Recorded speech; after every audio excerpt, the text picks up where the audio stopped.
We need our allies in positions of power. Research shows that there are some hidden barriers that are holding people with power back from leaning into allyship. One, oftentimes the fears that feel very real to them that are misperceived about the work. Two, misunderstandings about how to leverage our power for good. And the third is a lack of a WIIFM, or a what's in it for me. Feeling sometimes like I'm even betting against myself by championing other identity groups. In my research, I found key strategies that people with power can use with their teams and with their organization.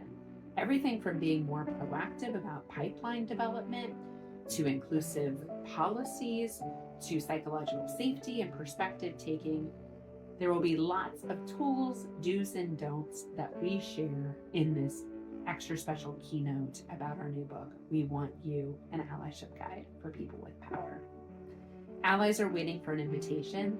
Let this be the invitation to join the inclusion conversation.